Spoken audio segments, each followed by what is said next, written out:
All right, welcome to part two of today's adding and subtracting decimals lesson. If you're looking at this digit on the screen right now and this looks unfamiliar, it probably means you haven't watched part one, and I would ask for you to do that first, please. But right now, we are going past visuals and using fractions, and we're getting into the nitty gritty of adding. And truthfully, the big secret, and it even lays it out for you on page 2 of your booklet, the big secret to adding and subtracting decimals is to keep the decimals in the same place no matter what numbers you are adding. So I'll use an example from your page. Just going to pick a random one. Cool. I have 63 hundredths, and I have 9 and 18 hundredths.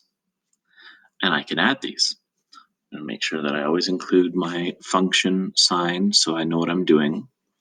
And if you're used to certain styles of adding, then I encourage you to use those. I also encourage those of you who find adding very easy to be flexible with your thinking. What is it doing when I'm combining these numbers? How do I get the solution other than simply going, okay, this number, okay, the next number, and so on and so forth? So we'll do it the traditional way. 3 and 8 is 11. And to carry the 1, 1, 6, and 1 is 8. Nothing to carry. Decimal. And I made a mistake because I'm used to this. I actually want to put the decimal first. I want to keep those decimals lined up with each other so that I don't accidentally misplace the place value. Well, anyways, I've got 0 and 9 together. So 63 hundredths and 9 and 18 hundredths is 9 and 81 hundredths. Okay, what happens though if I have no 0 before the decimal? That happens from time to time. Some people like to forget it because a 0 is a 0, which means I don't have to put anything. And I can just say decimal 7 and decimal 587. The decimal place here is what keeps it crucial. Because normally, if I had a small number and a big number, like if I were to do non-decimal addition and I had 508 plus 587, well, even then that gets tricky. Where am I adding this 8? Well, if I know my place value, I know 8 and the 7 will go together, give me 15, carry the 1. And that's what I get. But because I didn't put the things lining them up with their place value, that could be confusing. I may accidentally add these two numbers together, which is incorrect. I can't just say, well, 500 plus 8 is actually 1300. That's not true. So back here, this is well done. This is proper because my decimals show me that I'm in the right place. Both the 7 and the 5 are in the tenths position.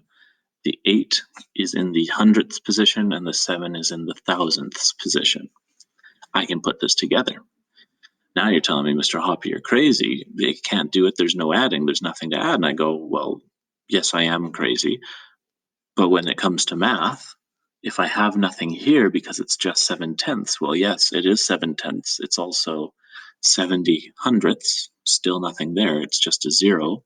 I could also say 700 thousandths. And putting that 0 there doesn't change the value of the number, but it does make it look like I can actually line them up and add now. So I'll do that. With adding, I've got 7. I have 8. Now, some of you are ready to say, Mr. Hopper, well, 7 plus 5 is 12. That is true. But when I have more than 10 tenths, I cannot put that 1 there because it's actually greater than a tenth. It's not 1/10, 200ths, 8 thousandths, and 7 10 thousandths. I have 2 tenths here, and the 10 tenths carry over into the ones place. I have to be very careful about carrying my extra digits into the next place value. And I also really want to emphasize that you are thinking about it like I have a group of 10 of something, which means it's not carrying the 1. It's carrying whatever place value that is. Over here, that's carrying the 10. I have an extra 10. That's what that is. It's not a 1. It's actually a 10. And when I carry it, I'm carrying a 10, not the 1 as we're used to talking about when we do adding. Okay, now we'll do a subtraction one. Same thing. The big idea is that you are lining up the decimals.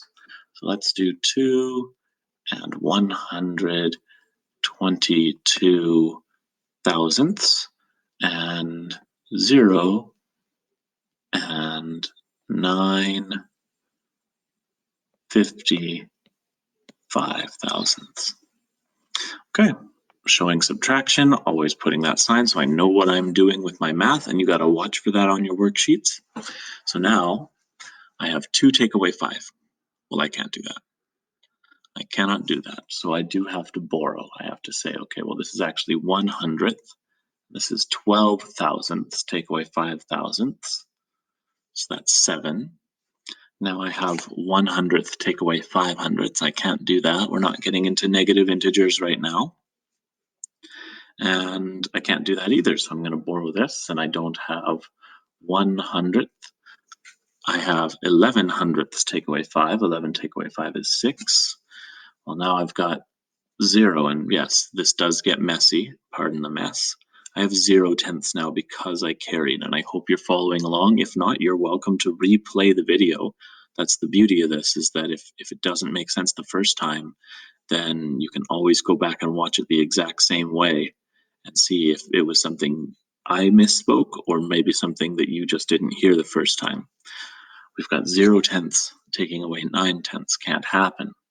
So that's actually a 1, and I have 10 tenths taking away 9 tenths. Well, that's 1 tenth. Now I've got 1 take away nothing. So that is our subtraction. So you still use the same borrowing that you've been used to using. You're still using your other addition and subtraction strategies that you're used to, but now it's just a matter of place value. Where are you on the place value line? And when you borrow, again, I didn't just say carry the 1 over, now I've got 12. I don't have 12. Here, I have 12 thousandths. And that will help some of you sort out, okay, what are all these numbers? What do they mean when I'm doing the carrying? And hopefully that bit of clarification helps. That's where I'm going to leave addition and subtraction of decimals today. I have the rest of the week to make videos to make more clarification. I know that down the line there may be some more word problems as we go, and I'm excited to do those. But for now, I've given you enough to start your job for this week, and I'll see a lot of you online today. We are doing IXL, and I really need everyone to be online for their meeting so I can explain IXL, because it is a fantastic tool, and starting today, we have exactly 30 days until we aren't allowed to use it anymore. So I need us to use it as much as possible while we have it. See you later.